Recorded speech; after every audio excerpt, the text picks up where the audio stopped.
질문하실 분들 좀 손을 들어주시기 바랍니다. 네, 여기 두 번째 남성분 먼저 질문 기회 드리겠습니다. 예, 대통령님 안녕하세요. 중국 CCTV에서 질문 드리겠습니다. 새해 첫 해외 방문 일정은 중국을 가셨습니다. 그리고 방중 결과에 대해서 어떻게 평가를 하시는지, 혹시나 좀 재미있는 에피소드가 있었는지, 향후 양국 관계를 어떻게 정진하실 건지 대통령님의 말씀 한번 부탁드리겠습니다. 감사합니다. 네. 한국말을 아주 잘하시네요.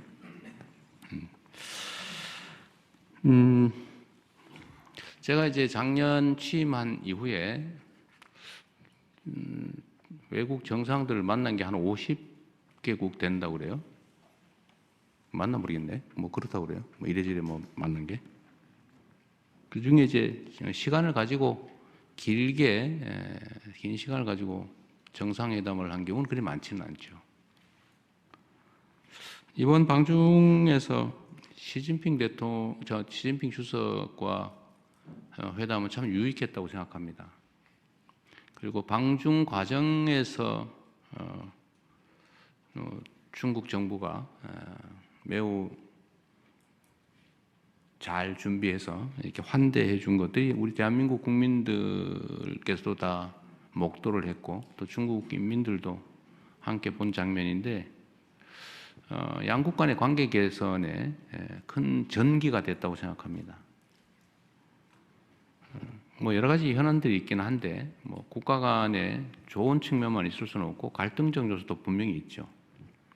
이런 갈등적 요소들도 잘 관리할 수 있을 거라는 확신도 들었습니다.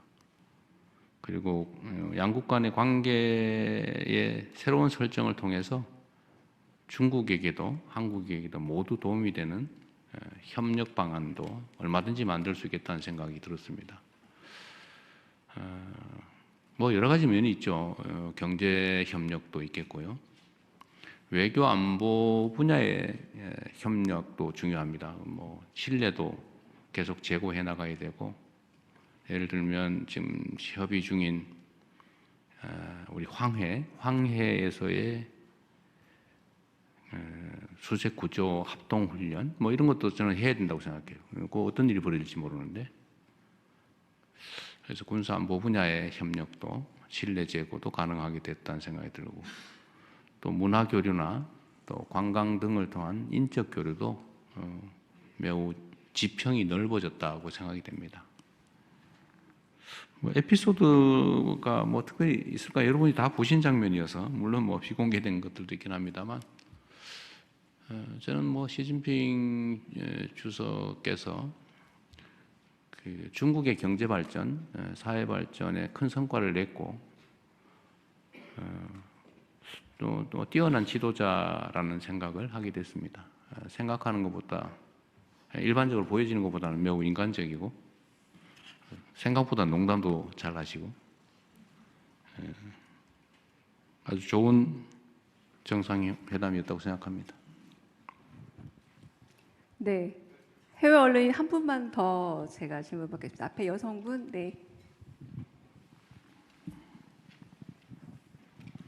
예, 질문 기회 주셔서 감사합니다. 로이터 통신의 김희진 기자라고 합니다.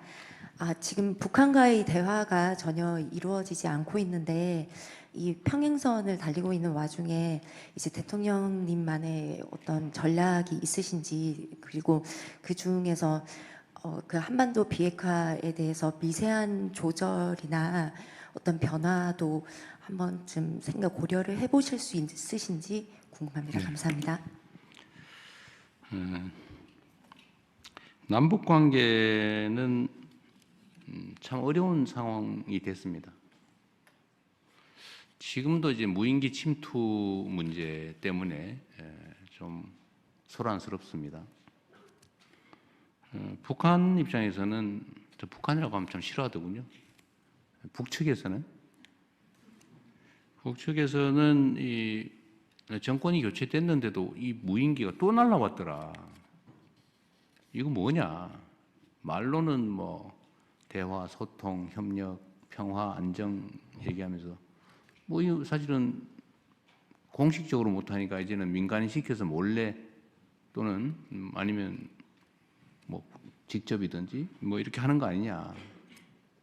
뭐 그런 의심도 들었을 테고 원래 자라보고 놀란 것은 소통 보고 놀란다고 불신이 막 거기에 달아 있는 거죠. 제가 전에도 한 말씀드렸습니다만 뭐 제가 이런다고 북한 편드는 건 아니에요. 뭐 말만 하면 북한 편든다고. 역지사지 하는 게 역지사지. 네, 역지사지 하는 겁니다. 상대의 입장이 돼봐야 대화도 되고 뭐 조정도 되고 협의도 되고 하지 않겠어요. 저는 이제 야당 대표를 하고 있을 때도 마찬가지였지만 새로운 현상을 봤어요. 이 북측이 6.25 전쟁 직후에도 하지 않았던 행동을 하더라고요. 어떤 거냐? 그 군사 분계선에다가 3중 철책을 설치하는 거예요. 철책을 3중 철책을 설치해요. 막 돈 들여가지고 막 도로 만들고 북한으로 연결돼서 그 돈 들여서 만들었던 철도 다 끊고 다리 뭐 도로 다 끊고 거기다 둔덕을 쌓아요. 왜 그럴까? 결국 제 추측으로는 전차 방벽을 쌓은 거 아니야. 북쪽으로 뭐든지 못 넘어오게 막으려고 했던 것으로 생각이 됩니다. 6.25 전쟁 이후에 한 번도 하지 않던 행동이에요. 뭐 돈이 남아서 하는 것도 아닐 테고요. 그런 걸 보면 남북 간의 불신과 증오심, 대결 의식이 얼마나 높아졌냐를 알 수 있죠. 그런데 정권이 바뀌어서 우리는 강력한 국방력, 뭐 안보 역량은 키우되 대화와 소통을 통해서 싸우지 않아도 되는 상태, 싸울 필요가 없는 상태, 싸우지 않고 이기는 상태가 아니라 싸울 필요가 없거나 싸울 여지가 없는 평화적 공존의 상황, 이 가장 확실한 안보다. 거기 경제 성장 발전에 가장 크게 도움이 된다라고 생각을 해서 대화하고 뭐 유화적인 조처도 하고 있습니다만 반응이 없어요. 그 와중에 어쨌든 이 무인기 사건이 터져서 이재명 정부도 믿을 수가 없겠다라는 또 하나의 징표 핑계거리를 만든 거죠, 우리 입장에서는. 그래서 이게 꽤 엄중한 사안입니다. 철저히 조사하고 잘 대책을 세워야 되는 이유죠. 그만큼 한 남북 관계는 어렵습니다. 그리고 이 쌓인 불신과 적대 의식이 너무 커서 중국 시진핑 주석의 말씀처럼 석자 얼음이 어떻게 한 번에 녹겠냐, 이런 얘기도 우리 남북 관계에도 적용이 될 수 있을 것 같습니다. 남북 간의 관계에 대한 전략은 뭐 단순하면서도 뭐 확실하죠. 확고한 방위력, 억지력을 확보하고 그 기반 위에서 이 방위력과 억지력으로 위협하는 게 아니라 대화하고 소통하고 협의하고 존중하고 그래서 공생 공영의 길을 같이 살고 같이 번영하는 길을 만들어간다. 통일은 지금 뭐 통일은커녕 뭐 전쟁 안 하면 다행인 상황인데 그건 좀 뒤로 미루더라도 평화적 공존이 가능한 상황으로 최대한 할 수 있는 걸 해나간다. 그 속에서 미국의 역할이 매우 중요하다고 생각이 돼요. 미국 트럼프 대통령이 약간 독특한 분이시긴 한데 그 점이 한반도 문제 해결에는 크게 도움이 될 수 있다고 생각됩니다. 북미 대화의 가능성도 여전히 열어놓고 계시고 또 트럼프 대통령 같은 스타일 그런 게 김정은 위원장하고 대화에 도움이 되는 것 같아요. 그래서 그 길을 좀 우리는 좀 잘 열어가자. 제가 페이스메이커 역할을 하겠다. 뭐 우리가 직접 하는 건 어려우니까, 어려운 상황이니까 피스메이커의 평화 만들기가 성공을 하면 뭐 한반도에 도움이 되니까 우리는 그 여건을 최대한 조성해 나가겠다, 이 말씀을 그때 드린 바가 있는데 뭐 그 점은 여전히 똑같습니다. 그리고 비핵화가 이 사진 본질에 가는 거죠. 네. 결국 북한이 핵무장을 하고 핵 보유국으로 공식 인정받기를 갈망하고 있죠. 그리고 아마 그거는 모든 전문가들이 예측하는 것처럼 알고 있는 것처럼 체제 유지 보존 욕구 때문이겠죠. 불안하니까. 그리고 그 문제를 해결할 수 있는 핵심은 북미 관계라고 보고 있는 것 같아요. 실제로도 그런 것 같습니다. 그래서 핵 문제는 이상적으로 본다면 북한의 핵이 없어지는 한반도 비핵화, 뭐 남쪽에는 없고 앞으로도 핵 무기를 보유할 생각이 없으니까 이제 북측에만 핵무기가 없으면 이제 한반도 비핵화는 되는 거죠. 그 비핵화를 해야 되는데 가장 이상적이긴 하지만 북한이 핵을 포기하겠습니까? 그건 또 아주 엄연한 현실이죠.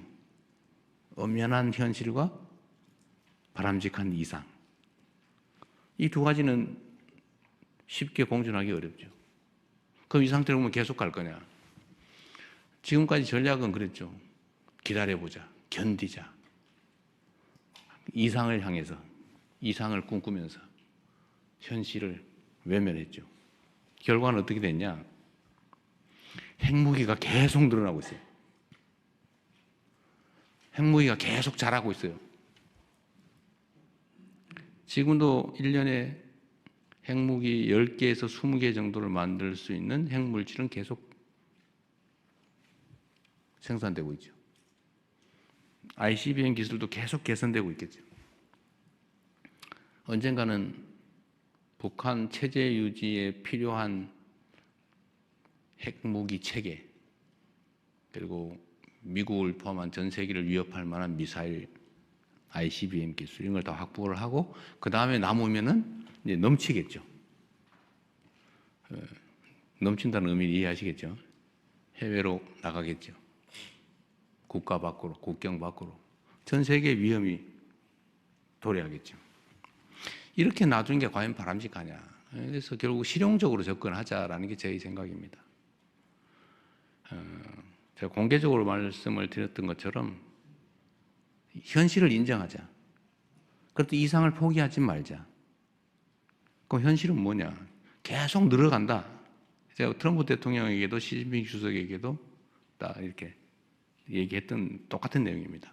공개적으로 한 얘기도 똑같죠. 더 이상 핵물질을 생산하지 않고 핵물질이 해외로 반출되지 않고 ICBM 기술을 더 이상 개발하지 않게 하는 것도 이익이다.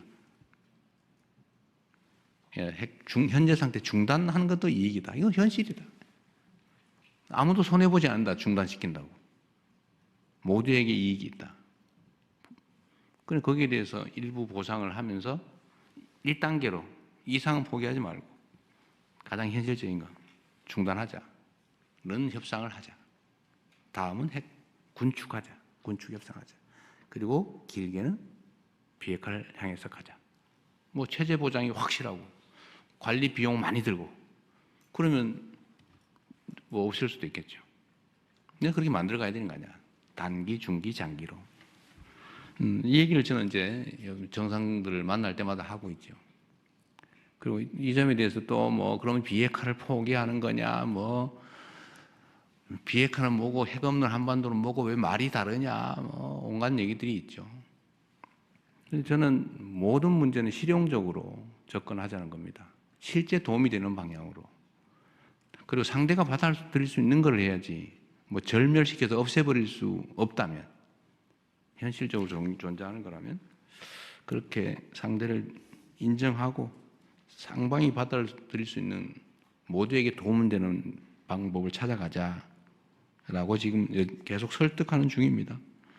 뭐 효과가 있을지 없을지 모르겠지만 저로서는 제가 국민 여러분의 권력을 위임받아서 대한민국의 국정을 담당하는 한 대한민국 국민들에게 그리고 대한민국에게 또 전 세계에 그리고 북한에게도 북측에게도 도움되는 실용적인 길을 좀 찾자는 게 제 생각이고 또 그렇게 계속 추진해 나가겠습니다. 저는 대전제는 그렇습니다. 나라의 힘을 키우는 것입니다. 그리고 대외적 문제, 안보, 국방, 외교 이 분야에 관한 한은 좀 정략적 접근을 좀 자제하고 이런 점에서는 힘을 좀 모아가자 이 말씀을 좀 부탁 말씀 삼아 드립니다. 네, 다시 국내 언론 한 분 질문 요청드리겠습니다. MBC 김재경 기자님. 예, MBC 김재경 기자입니다. 그 질문 기회 주셔서 대단히 감사하고요. 또 제가 감사하다고 말씀드린 이유 중에 저희가 지난 4년간 그 대통령 기자회견 때 질문 기회를 단 한 번도 얻지 못했습니다. 단 한 번도? 네, 그래서 저희가 뭐 대통령 뭐 민간인 전용 탑승기 보도도 있고 바이든 날리면 보도도 있고 해서 저희가 상당히 불편했구나라는 생각을 저희 MBC 네. 구성원들이 했었는데 당시 출입했던 기자들이 이제 너만큼은 반드시 질문을 좀 했으면 좋겠다라고 얘기해서 알겠습니다. 제가 이제 감사하다는 말씀 드립니다. 자주 기회를 드리세요. 전에 못하신 것까지 다 하게. 그래도 뭐 다들 공정하게 네. 질문 기회를 받는 것 같아서 네. 느낌이 새롭고요. 그 질문 드리자면 저는 그 종교와 정치 분리 문제를 네. 좀 드리고 싶은데 지금 통일교와 신천지 관련 특검 법안이 이제 통과 네. 뭐 앞두고 있고 근데 이제 조금 정치권에서 이제 국민의힘 측에서 그 좀 행보가 좀 오락가락하는 것 같아요. 그러니까 처음엔 반대했다가 그 다음엔 통일교만 했다가 또 이제 신천지의 확실한 증거들이 나오니 또 따로따로 각각 한다. 그래서 그런 걸 두고 이게 혹시 지연 작전 아니냐 이런 비판이 나오고 있는데 이에 대한 대통령님의 네. 생각이 좀 궁금하고요. 연장선상에서 그 통일교나 신천지뿐만이 아니라 우리나라 어떤 극우 목사들의 정치적 발언도 문제가 되고 있는데 이 문제에 대해서는 어떻게 뭐 해결 방안이 있는지 대통령님의 생각을 듣고 싶습니다. 뭐 그런 게 정치일지도 모르죠. 하고 싶은데 겉으로는 안 한다고 하거나 하기 싫은데 하기 싫다고 하면 혼날 것 같으니까 하고 싶다고 말은 하는데 실제로는 안 하고 뭐 그런 게 많죠. 대표적인 게 저는 대장동 특검이었다고 생각해요. 저는 대장동 특검 그때 제가 야당일 때도 하자고 좀. 근데 저를 안 하고 싶은 사람으로 만들어 버리더라고요. 뭐 언론의 역할도 꽤 컸죠. 지금도 마찬가지 같아요. 하자고 말은 하는데 이런저런 꼬투리를 붙여가지고 협상 자체를 계속 지연시키는 거예요. 이거 합의되면 다음엔 또 아마 제가 보기에는 같이 하자 이랬다가 통일교만 하자 그랬다가 좀 말이 안 되는 것 같으니까 신천지도 하자. 근데 따로 하자. 왜 따로 해야 되는지 잘 모르겠어요. 그리고 아마 그 다음에는 누구를 특검을 할 거냐 가지고 또 싸울 거예요. 그게 이제 같이 하자든 따로 하자든 하면 추천 방식을 가지고 아마 제가 밤샐 겁니다. 그 합의 안 된다고 해요, 저는. 왜냐하면 속으로는 안 하고 싶은데 겉으로만 그렇게 말하는 거 아닐까라는 생각이 들어서 아마 안 될 거다.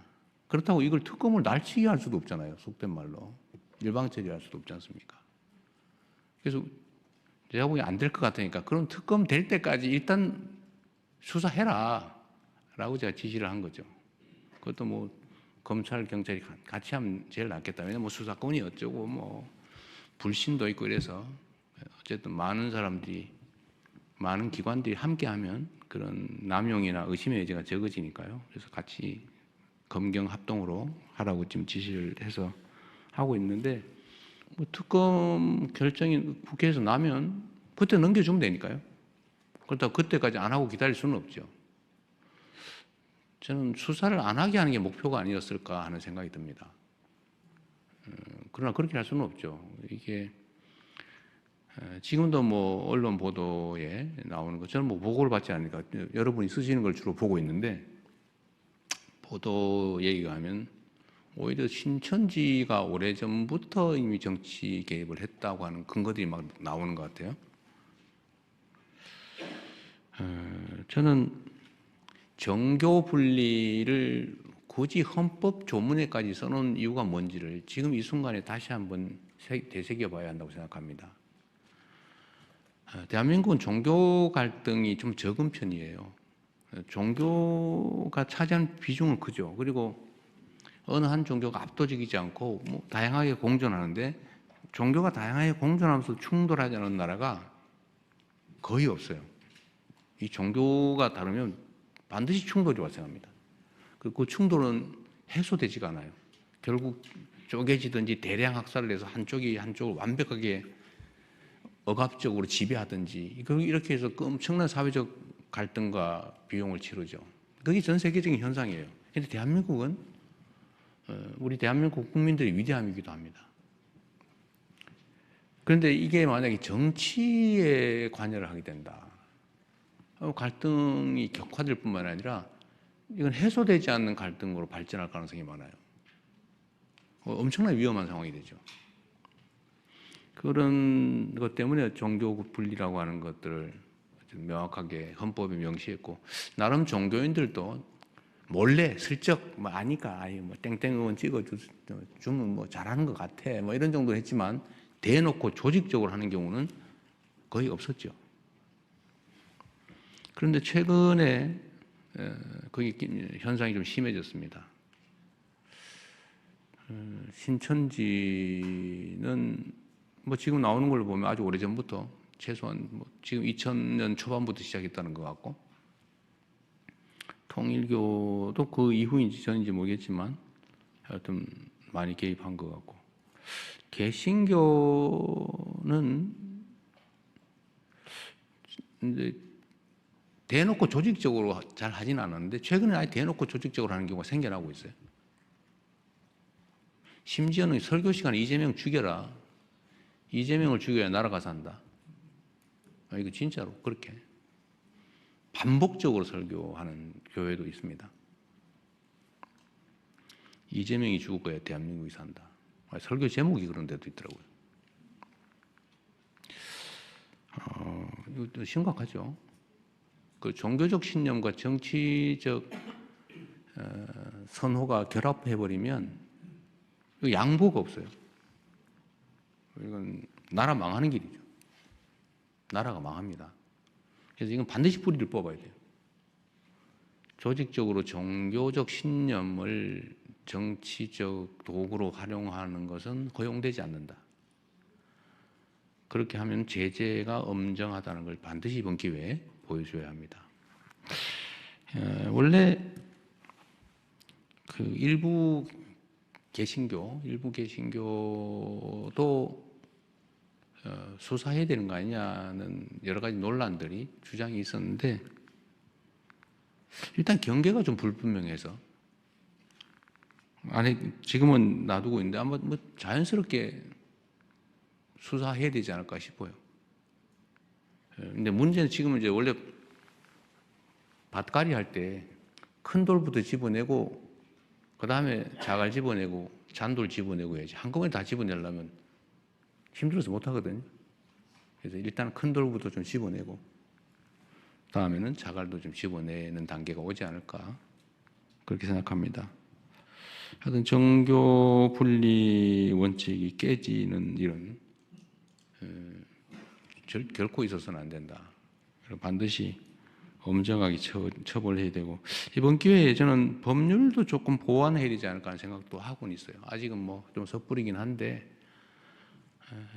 슬쩍 그 정치 개입하는 걸 좀 심하게 제재해야 되지 않을까. 지금은 너무 처벌 강도가 낮은 것 같아요. 저 원래 처벌 법률을 만드는 거 별로 안 좋아하는데 그게 바람직하지 않다고 생각하는데 이 문제는 이게 얼마나 나쁜 짓인지 얼마나 위험한 짓인지를 잘 모르는 것 같아요. 그 마치 무슨 권리인 줄 알아요. 그러나 이게 개인이 정치적 선호를 갖는 거, 종교적 신념을 갖는 건 상관없죠. 그래서 종교 시스템 자체를 정치적 수단으로 쓰는 거, 그건 절대로 허용되지 않는 겁니다. 그 마치 나라 지키라고 총 주었더니 내가 가진 총인데 내 마음대로 쏠 거야. 그래가지고 국민들한테 총구를 겨냥하는 반란 행위를 하는 거와 똑같죠. 잘 처리하도록 하겠습니다. 그리고 특검 되면 그때 되면 넘겨주겠죠. 뭐. 그 전에는 최선을 다해서 신속하게 엄정하게 수사한다. 너 나 가릴 것 없이 지휘고와 가릴 것 없이 그렇게 하겠습니다. 네, 다음 질문.